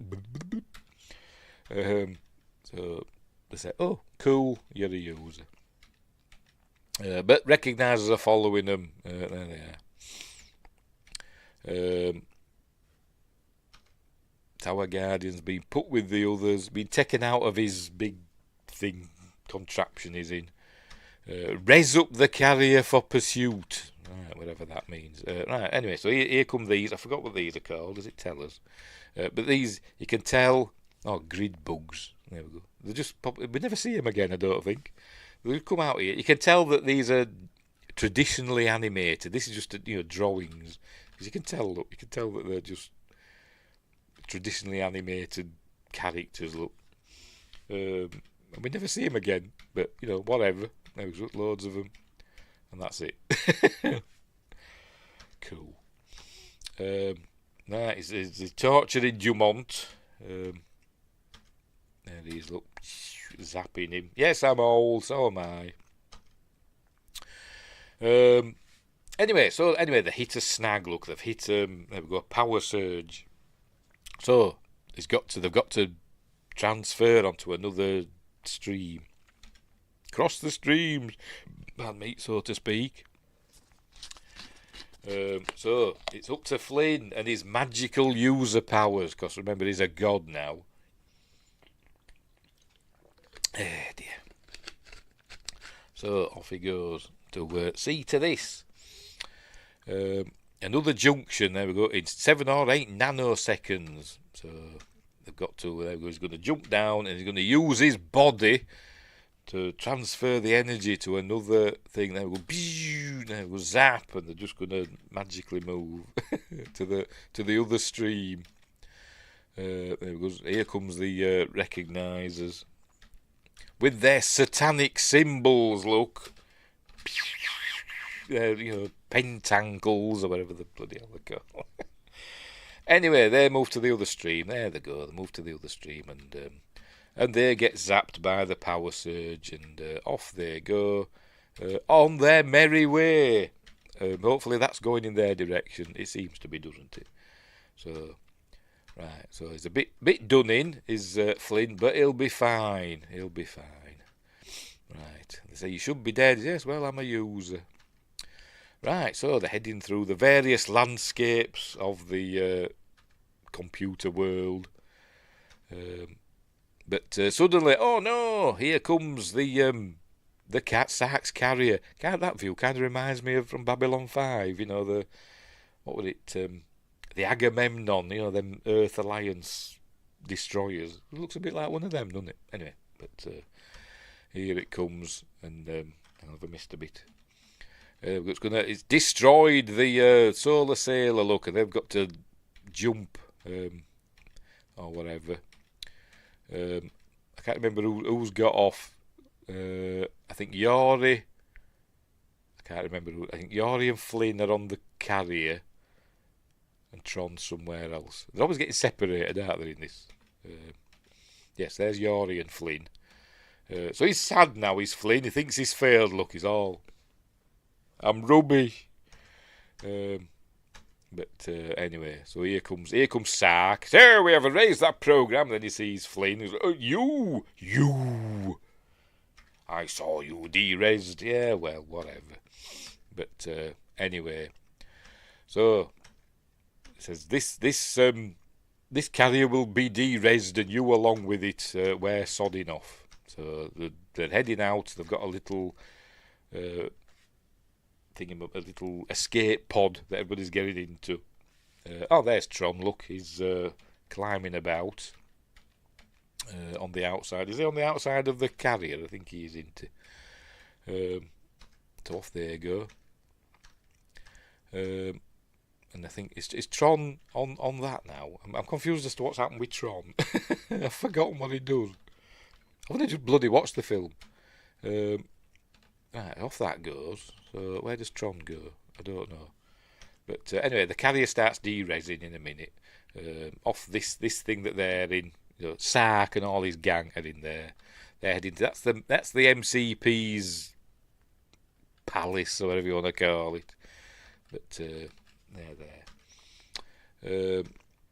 And there we go. There's the carrier starts de-resing. Apparently that was tricky to do, because he said to Steve Lisberger, to whoever did it, Triple I or whatever, I want to just show it as a wireframe, and apparently it was tricky. It was, to figure out how to do it. But anyway, they did. So he says, I've still got powers, we can do this, and so off we go. Meanwhile, there's this Tron getting this fella. There we go. So Tron's got off the thing somehow. I can't remember how we did it, but whatever. He's there. He's coming to save the day. But poor Dumont and the others are being tortured by the MCP, who kind of looks like a big baby, doesn't he? Face. It's like a baby's face to me. But there he is. The big bad of the film. But Sark's going to have a fight now. What they call it? Discs of whatever. What do they call that? That game, wasn't there? That Tron game, Discs of something. I can't remember what they called it. They're going to have that anyway. So he's going to start fighting. There we go, against Sark. Here he is. While MCP's tormenting them others. But it makes short work of him, really, because he said, I'm better than you. And then we get, there we go. Then we get the reason why this film's a PG and not a U or G or whatever. Because he gets him through his head, and we see all his brains fall out. Sark's brains fall out, by the way. There we go. And when he falls down and hits the floor, I'm going to show it in a bit. When you see all the bits coming out, apparently they put like clock parts in his thing on his head, his hat, whatever. They put like cogs and springs and stuff. I don't know, and just had all those fall out, and then they coloured them afterwards.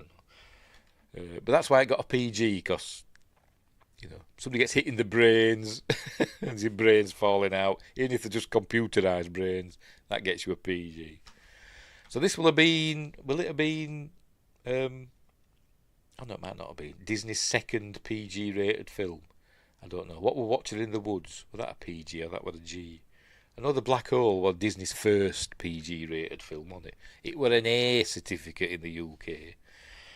Anyway, Master Control Program turns Sark. There's all these clock parts. Look, there you can see like springs and cogs and stuff. Turns Sark into a kaiju. So we get Kaiju Sark. He gets, for some reason, he grows to enormous size. Tron's trying to fire his disc at the MCP, but he's got shields. Look, there we go, like the Borg. And he's floating there. Look, he's floating. Come back again. There we go. He's floating. His Tron. They forgot to put the ground in, didn't they? Never mind. So here comes Sark getting up. Meanwhile, the ship's de-resing. But I think it's de-resing, but it's been held together. They're not de-resing with it because of Flynn's power, Flynn and Yori. But anyway, so here comes Sark. Look, for some reason he's massive. Runs through his legs. He chucks his thingy at it, his disc, but it just goes. He gets it back, don't worry, because they're like homing discs, aren't they? So what we're going to do? So we're going to fly right next to the big beam that's coming out of Master Control Program, and Flynn's going to jump into it. But before that, he's going to give Yori a good old snog. There we go. And say, I'm going to jump into it. You'll be de-resed. I'll be fine, because it'll distract the MCP long enough. So in he goes. Whee! Somebody turns the MCP blue, and it distracts him and causes a gap. In a minute. There it is, a gap to appear, so Tron can throw his disc. And here we go. Has he thrown it? For God's sake, throw the bloody disc. There we go. Throws his disc, in it goes. Like that. There we go, that's what I'm trying to get to. And destroys the MCP and sends Flynn back up through the beam. Up through the beam. So, thankfully that happens. And then we see what the MCP really looks like. For God's sake, there he is. And Kaiju Sark just disappears. And then we see that's what the MCP is. An old man. There it is, and it just disappears. So that's what I think is the MCP, an old program that Ed Dillinger, stole and rewrote and made into the MCP, and now it's just done in now and defunct. Anyway, so everybody's saved. There we go, and the system's changing into a nice system anymore. There we go. There's the MCP exploding in CG form. And now all the lights are going to come on. There we go, in the system. It's no longer a totalitarian state. It's all free, and everything's turning blue and lovely and lit up in neon. There we go. By the way, all this is hand animated. By the way, none of this is CG. It looks very nice. Says, "Yeah, we did it, yeah!" And she kisses Tron because he's never been kissed, and she says, "We thought you were dead." So that's just an excuse, is it? So thought I were dead, so you just kissed the first bloke that came along. Women, eh? Anyway, so distracted thing, and so there we go. So there we'll look at the I/O towers. It's all free, yay! It's all lighting up, yay! Everything's lovely in computer land. Meanwhile, we're heading back out now. Look, we're heading back out through the port, the Stargate again, coming back the other way. Apparently these bits here that you see, there we go, them little flashes that you see, they don't know why they happened or something. There we go, them little flashes. It was just something that happened. They don't know why, and they couldn't get rid of them. It's just some weird quirk of the CG when it were rendered or something. I don't know. They didn't know how to get rid of it, so they just put sound effects on to make it look as though it were glitching and all that. Anyway, so here it comes. Right, so luckily, doing that just reintegrated Flynn, thank goodness. That was lucky for him, wasn't it? There he is. Back to normal. Now then, how much time's passed? I watched this and I thought, is it more or less instantaneous?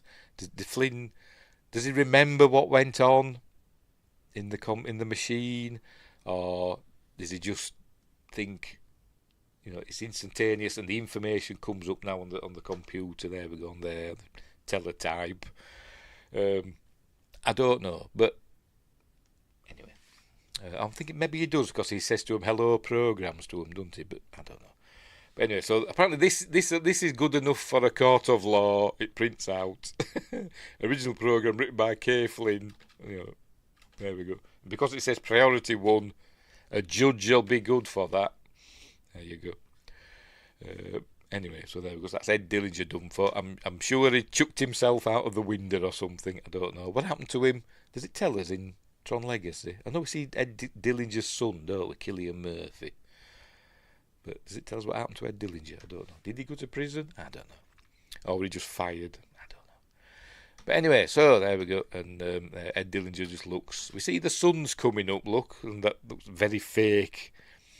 Sort of like Blade Runner type background there, almost imagine, Tyrell Corporation being there. But anyway, so I see that he's seeing there on the screen. It's going to show us that the printout that Flynn's just got, but in digital form. So he knows he's done for. Anyway, so there we go. So I'm sure he chucked himself out of his window, and now we cut to beautiful Los Angeles daytime. There's Cindy Morgan looking super hot in pink with Kim Cattrall hair and Bruce Boxleitner there, waiting for the boss coming in his helicopter. Says, "Here comes the boss," and the boss now. There she is, looking super hot. Here's the boss, and it's Flynn. There we go. So he's the new boss of Encom. So there we go, and then the cityscape turns to night time, and we see it's like a computer thing, and then the film ends. There we go, and a really good film. I really enjoy Tron. It's a bit goofy in places, but it's a fun film. And it's a fun fantasy adventure film. You can take out all the computery bits and all the geeky language and stuff, and just transpose, like a Narnia type fantasy into it, if you want to. All variations on the theme. But there we go, that's the end of Tron. So, Harrison Ellenshaw. I get them mixed up. I think Harrison's the son of Peter Ellenshaw, isn't it? I think. But anyway, Matt Painter. Worked on The Black Hole and all that. But yeah, so that's the end of Tron. Really, really good film. Really enjoy it. Wasn't a huge success. Like I say, it got its sequel many years later, decades later.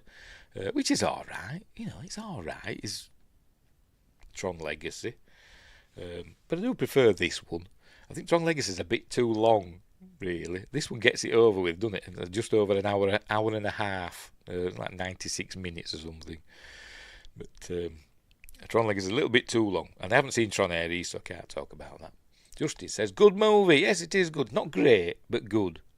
Fun movie. That's it. Got the Blu-ray, so I must like it. Good movie, shame about the unnecessary sequels, pretty much. But Justin loves Tron Legacy. I don't mind Tron Legacy, it's fine. But anyway, so there we go, we'll leave it there. There's no end credit scene. This one, they didn't have end credit scenes back then. So we'll leave it there. Right. Is anything I've forgotten? Let's have a look. Check me notes. Yes. Peter O'Toole was approached to play Dillinger and Sark, but after reading the script, he wanted to play Tron. And they were really keen on playing Tron, and they were jumping about saying, "I'm Tron." And then I think when he went to the studio or something, and he says, "Where's the sets?" He was expecting big sets and stuff from what were described in the script, and they said, "No, that'll be added afterwards. You'll just be on this black." This black soundstage with your white suit on, and then he thought, "I'm not going to do it then," so he buggered off. So bless him. Anything else? I've said that about the clock parts and the PG rating, the big door. We've talked about that. The broken camera. We've talked about that. Yes, we've covered everything that's in my notes. Loads more notes, but that's all I can think of. And Tim Rose is here. Love this movie. Good day, mate. Tim Rose, who's not Admiral Akbar or Salacious Crumb, so he claims. I think he is, but welcome. Justin says, I do love Legacy. It's alright, I don't mind it. I like this one better, though. Tron of the Motherboard. Okie dokie. Windgrace, really enjoying your channel. Yes, go over and subscribe to Windgrace's channel and get his view count up. Because he's gone over 1,000 subscribers. Yay! He'll be overtaking me soon. He will. Because his content's miles better than mine. Right, so we're all done and dusted. We'll leave it there. That's Tron for you. Great fun, great fun. Right, so what's next? What day are we on? Monday. On Wednesday. I don't know what I'm doing on Wednesday. Because we're back to normal now after Halloween and all that and spooky season, aren't we? So I don't know what's going to happen on Wednesday. It could be a Star Trek Voyager thing, season 2. I still haven't finished watching it. Or me top 5 favourite films of whatever year we're up to. I don't know what year we're up to. Is it 2002? I can't remember. And then on Friday, all my things are over there. My Hammer films are over there. On Friday, the 7th of November, Frankenstein, Guillermo del Toro's Frankenstein is on Netflix. So for Friday Night Appointment with Fear this week, we're not doing that one. We're doing the 1957 Hammer version of Frankenstein, The Curse of Frankenstein. That's what we're going to have a look at on Friday. Gavin wants a link for Windgrace. Does that link work? I don't know. I don't. Can you do links? Hang on, I'll see if I can find a link that might work. You know, a URL. Just bear with me. But you can search for Windgrace Project. You can do that. But I'll put the full link in the chat.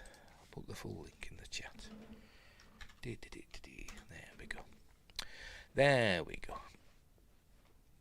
Right, where were we? So Friday Night Appointment with Fear, we're doing The Curse of Frankenstein. And next Monday, for Magnificent Mondays, we're doing iRobot. I don't know why I picked this. I think it's because of all the AI stuff, and probably because I saw that video of the Neo robot that's been going round that apparently is not as good as they made it out to be. But I thought, sod it, we'll do iRobot next week. With Will Smith, remember him? Right, so all done and dusted. We will leave it there. So thanks Windgrace and Justin and Josh Temple and Gavin Blackburn and Tim Rose. And we had the Stream Boo guy over on... there we go, old Stream Boo guy over on Twitch popped in. Did anybody else? Because I'm terrible for missing people. I know in the chat, I'm terrible. I'm just a bad person.